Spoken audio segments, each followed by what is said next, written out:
आप सभी को महालक्ष्मी व्रत की हार्दिक शुभकामनाएं। माता लक्ष्मी जी की कृपया आप सभी पर सदैव बनी रहे। बोलो जय माता दी। चलो अब कथा सुनाते हैं। महालक्ष्मी व्रत कथा। कथा श्री गणेशाय नमः। एक समय महर्षि श्री वेदव्यास जी हस्तिनापुर पधारे। उनका आगमन सुन महाराज धृतराष्ट्र उनको आदर सहित राजमहल में ले गए।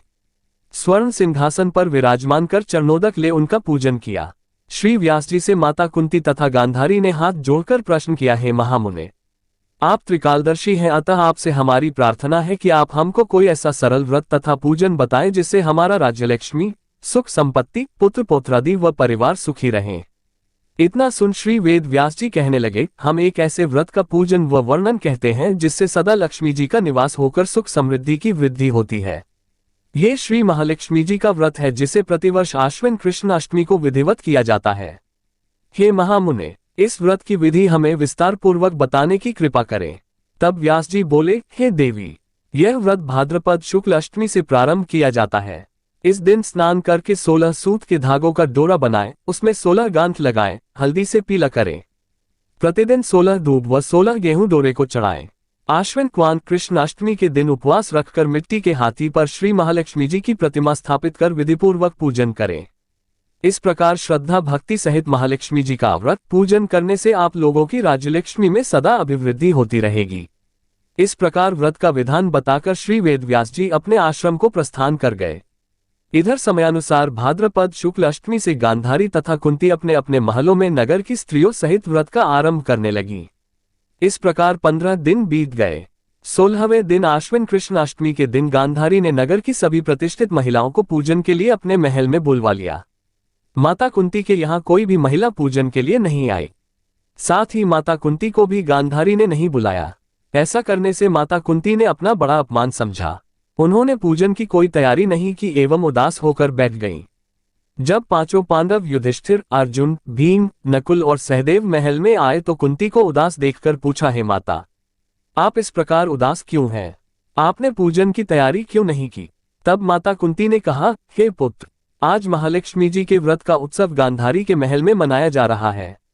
उन्होंने नगर की समस्त महिलाओं को बुला लिया और उसके 100 पुत्रों ने मिट्टी का एक विशाल हाथी बनाया, जिस कारण सभी महिलाएं उस बड़े हाथी का पूजन करने के लिए गांधारी के यहाँ चली गईं, लेकिन मेरे यहाँ नहीं आईं। ये सुनकर अर्जुन ने कहा, हे माता, आप पूजन की तैयारी करें और नगर में बुलावा लगवा दे कि हमारे यहाँ स्वर्ग के ऐरावत हाथी की पूजन होगी। इधर माता कुंती ने नगर में ढिंढोरा पिटवा दिया और पूजा की विशाल तैयारी होने लगी। उधर अर्जुन ने बाण के द्वारा स्वर्ग से ऐरावत हाथी को बुला लिया। इधर सारे नगर में शोर मच गया कि कुंती के महल में स्वर्ग से इंद्र का ऐरावत हाथी पृथ्वी पर उतारकर पूजा जाएगा। समाचार को सुनकर नगर के सभी नर नारी, बालक एवं वृद्धों की भीड़ एकत्र होने लगी। उधर गांधारी के महल में हलचल मच गई। वहां एकत्र हुई सभी महिलाएं अपनी अपनी थालियां लेकर कुंती के महल की ओर जाने लगी। देखते ही देखते कुंती का सारा महल ठसाठस भर गया। माता कुंती ने ऐरावत को खड़ा करने हेतु अनेक रंगों के चौक पुरवाकर नवीन रेशमी वस्त्र बिछवा दिए। नगरवासी स्वागत की तैयारी में फूलमाला, अबीर, गुलाल, केशर हाथों में लिए पंक्तिबद्ध खड़े थे। जब स्वर्ग से ऐरावत हाथी पृथ्वी पर उतरने लगा तो उसके आभूषणों की ध्वनि गूंजने लगी। ऐरावत के दर्शन होते ही जय जयकार के नारे लगने लगे। सायंकाल के समय इंद्र का भेजा हुआ हाथी ऐरावत माता कुंती के भवन के चौक में उतर आया। तब सब नर नारियों ने पुष्पमाला, अबीर, गुलाल, केशर आदि सुगंधित पदार्थ चढ़ाकर उसका स्वागत किया। राज्य पुरोहित द्वारा ऐरावत पर महालक्ष्मी जी की मूर्ति स्थापित करके वेद मंत्रोच्चारण द्वारा पूजन किया गया। नगरवासियों ने भी महालक्ष्मी पूजन किया। फिर अनेक प्रकार के पकवान लेकर ऐरावत को खिलाए और यमुना का जल उसे पिलाया गया। राज्य पुरोहित द्वारा स्वस्ति वाचन करके महिलाओं द्वारा महालक्ष्मी का पूजन कराया गया। 16 गांठों वाला डोरा लक्ष्मी जी को चढ़ाकर अपने अपने हाथों में बांध लिया। ब्राह्मणों को भोजन कराया गया। दक्षिणा के रूप में स्वर्ण आभूषण, वस्त्र आदि दिया गया। तत्पश्चात महिलाओं ने मिलकर मधुर संगीत लहरियों के साथ भजन कीर्तन कर संपूर्ण रात्रि महालक्ष्मी व्रत का जागरण किया। दूसरे दिन प्रातः राज्य पुरोहित द्वारा वेद मंत्रोच्चार के साथ जलाशय में महालक्ष्मी जी की मूर्ति का विसर्जन किया गया। फिर ऐरावत को विदा कर इंद्रलोक को भेज दिया। चलो इसी में दूसरी कथा सुनाते हैं। प्राचीन काल की बात है, एक गांव में एक ब्राह्मण रहता था।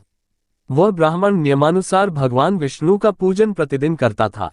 उसकी भक्ति से प्रसन्न होकर भगवान विष्णु ने उसे दर्शन दिए और इच्छा अनुसार वरदान देने का वचन दिया। ब्राह्मण ने माता लक्ष्मी का वास अपने घर में होने का वरदान मांगा। ब्राह्मण के ऐसा कहने पर भगवान विष्णु ने कहा, यहाँ मंदिर में प्रतिदिन एक स्त्री आती है और वह यहाँ गोबर के उपलेथापति है। वही माता लक्ष्मी है, तुम उन्हें अपने घर में आमंत्रित करो। देवी लक्ष्मी के चरण तुम्हारे घर में पड़ने से तुम्हारा घर धन धान्य से भर जाएगा। ऐसा कहकर भगवान विष्णु अदृश्य हो गए। अब दूसरे दिन सुबह से ही ब्राह्मण देवी लक्ष्मी के इंतजार में मंदिर के सामने बैठ गया। जब उसने लक्ष्मी जी को गोबर के उपले थापते हुए देखा तो उसने उन्हें अपने घर पधारने का आग्रह किया। ब्राह्मण की बात सुनकर लक्ष्मी जी समझ गईं कि यह बात ब्राह्मण को विष्णु जी ने ही कही है, तो उन्होंने ब्राह्मण को महालक्ष्मी व्रत करने की सलाह दी। लक्ष्मी जी ने ब्राह्मण से कहा कि तुम 16 दिनों तक महालक्ष्मी व्रत करो और व्रत के आखिरी दिन चंद्रमा का पूजन करके अर्घ्य देने से तुम्हारा व्रत पूर्ण हो जाएगा। ब्राह्मण ने भी महालक्ष्मी के कहे अनुसार व्रत किया और देवी लक्ष्मी ने भी उसकी मनोकामना पूर्ण की। उसी दिन से यह व्रत श्रद्धा से किया जाता है। आज की कथा कहानी अच्छी लगी हो तो वीडियो को एक लाइक शेयर सब्सक्राइब जरूर कीजिए और कमेंट बॉक्स में लक्ष्मी माता की जय जरूर लिखें और भगवान विष्णु की जय जरूर लिखें। जय माता दी।